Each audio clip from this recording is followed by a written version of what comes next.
प्रबुद्ध जनों को, सभी ज्ञान प्रेमियों को, सभी तत्वदर्शी जिज्ञासुओं को और सभी गीता प्रेमियों को मेरी ओर से और मेरी संस्था डूअर्स पैराडाइज फाउंडेशन के सभी सदस्यों की ओर से सादर जय श्री कृष्ण। आज हम वर्तमान युग में आध्यात्मिक चिंतन की श्रृंखला के तहत गीता के 6वें अध्याय के श्लोक संख्या 39 की व्याख्या कर रहे हैं।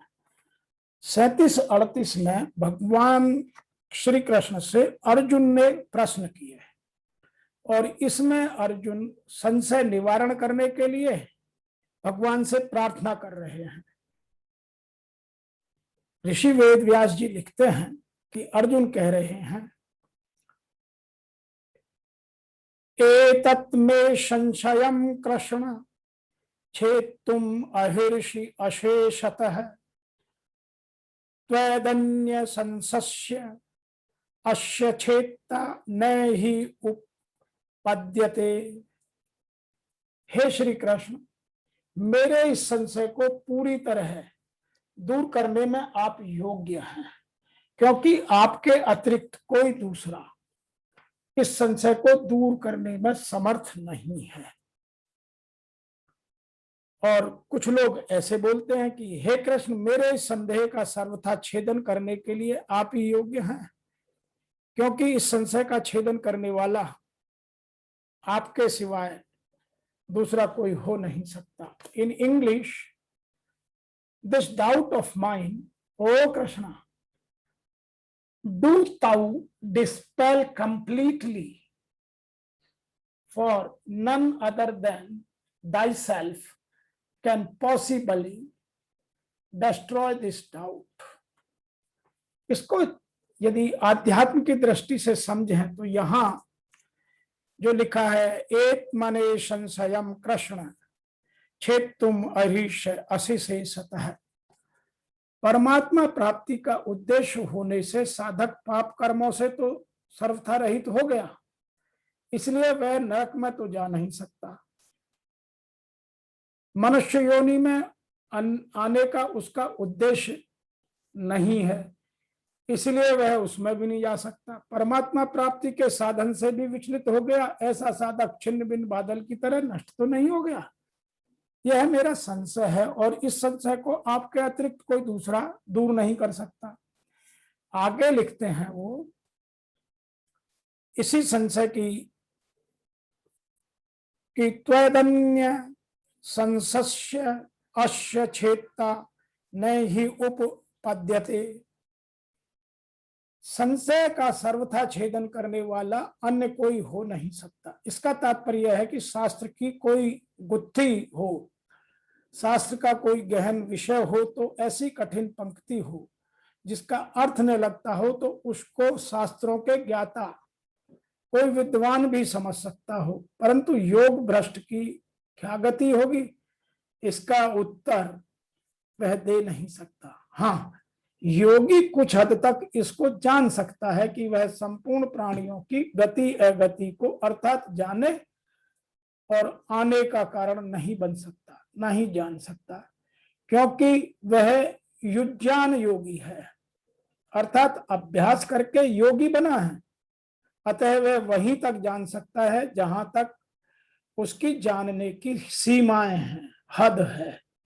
परंतु आप तो युक्त योगी हैं। अर्जुन भगवान को जो महाबाहो कहा पिछले श्लोक में, उसके हिसाब से यहां कह रहे हैं कि आप तो युक्त योगी हैं, अर्थात आप बिना अभ्यास बिना परिश्रम के सर्वत्र सब कुछ जानने वाले हैं। आपके समान जानकार कोई हो नहीं सकता। आप साक्षात भगवान हैं और संपूर्ण प्राणियों के गति अगति को जानने वाले हैं। संपूर्ण प्राणियों की उत्पत्ति और प्रलय को, गति और अगति को, विद्या और अविद्या को जो जानता है वह भगवान कहलाने योग्य है। और परमात्मा सदैव भगवान है, इसलिए अर्जुन यहाँ यह बात कह रहे हैं। अतः इस योग भ्रष्ट की गति विषयक प्रश्न का उत्तर आप ही दे सकते हैं। आप ही मेरे इस संशय को दूर कर सकते हैं। तो अर्जुन ने यह भगवान श्री कृष्ण से प्रार्थना की।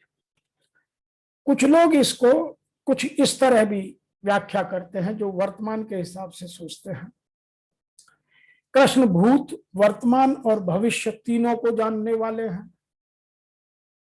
भगवत गीता के प्रारंभ में भगवान ने कहा कि सारे जीव व्यष्टि रूप में भूतकाल में और विद्वान थे, इस समय विद्यमान हैं और भवबंधन से मुक्त होने पर भविष्य में भी व्यष्टि रूप में बने रहेंगे। इस प्रकार उन्होंने व्यष्टि जीव के भविष्य विषयक प्रश्न का स्पष्टीकरण तो कर दिया।